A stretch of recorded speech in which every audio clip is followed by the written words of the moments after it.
In the cutting-edge corridors of the Neurogenics Institute, renowned neurosurgeon Dr. Eliot Caldwell prepared to make medical history.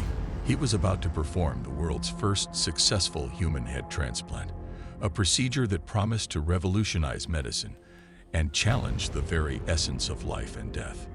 The patient was Michael Sorenson, a young man whose body was failing him due to a degenerative disease, but whose mind was as sharp as ever. The donor was a brain-dead patient whose body was in prime physical condition. The ethical debates had been fierce, but the potential to give Michael a new lease on life had ultimately won out. The operation was grueling, lasting over 36 hours, with a team of the world's best surgeons and cutting-edge technology. Finally, Dr. Caldwell emerged, exhausted but triumphant. The transplant was a success. Michael's head had been attached to the donor's body, and vital signs were stable. In the days following the surgery, the world waited with bated breath. When Michael finally opened his eyes, it was a moment of triumph for medical science.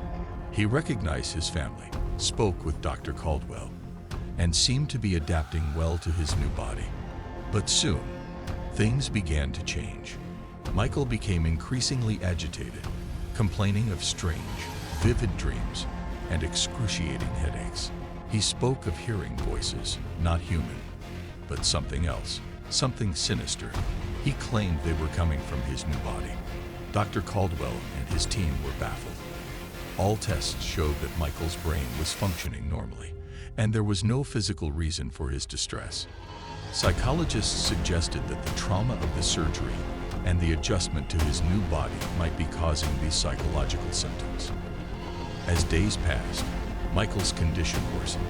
He became violent, lashing out at the staff, speaking in languages he never knew, his voice changing, becoming guttural and unrecognizable. It was as if he was possessed by an entity entirely foreign to his nature. The Institute was forced to restrain him for his and others' safety. Dr. Caldwell, desperate to understand what was happening, conducted more tests and delved into the donor's history. That's when he uncovered a chilling fact. The donor body had belonged to a convicted serial killer, executed just weeks before the transplant. Armed with this knowledge, Caldwell hypothesized that perhaps some residual, primal part of the donor's psyche had remained within the body, somehow interacting with Michael's brain. It was a theory that bordered on the supernatural, challenging everything he knew about science and medicine. Before he could investigate further, a terrible incident shook the Institute. One night, during a storm, the power flickered and alarms blared. Michael had broken free from his restraints and attacked the staff in a frenzied rage. By the time security subdued him, it was too late for several members of the staff, who lay lifeless, their bodies mutilated in a manner eerily similar to the serial killer's past victims. The Institute was in shock. Michael, now completely unrecognizable from the man he once was placed in a high-security psychiatric facility. Dr. Caldwell, haunted by the consequences of his ambition, resigned, his career in ruins.